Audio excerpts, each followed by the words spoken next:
আসসালামু আলাইকুম। একটা গুরুত্বপূর্ণ কথা বলবো।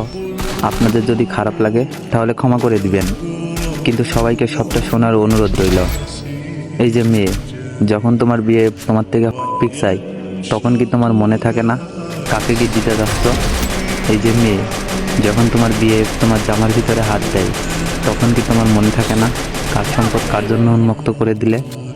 এই যে মেয়ে, যখন তোমার বিএফের সাথে ঘন্টার পর ঘন্টার সময় কাটাও, তখন কি মনে থাকে না তুমি কার সম্মান নিয়ে মাঠে নামলে নিজেকে?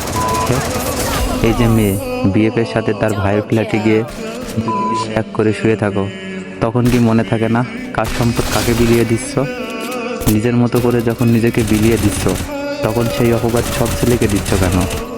এই মেয়ে, একটা ছেলের জন্য কেন সব ছেলেকে দোষী করছো?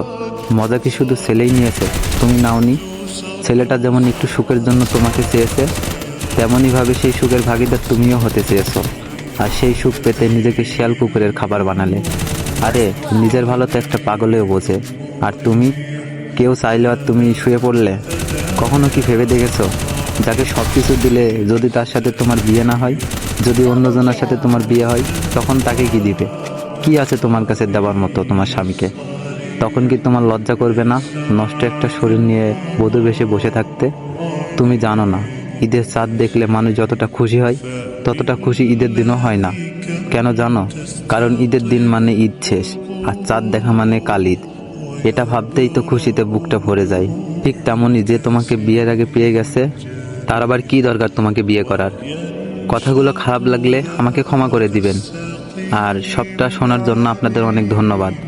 আমরা সব ছেলে মেয়েরা এই দুনিয়ার জীবনে খুব সাধারণভাবে থাকতে চাই। আল্লাহ তাআলা আমাদের সবাইকে বোঝার তৌফিক দান করুন।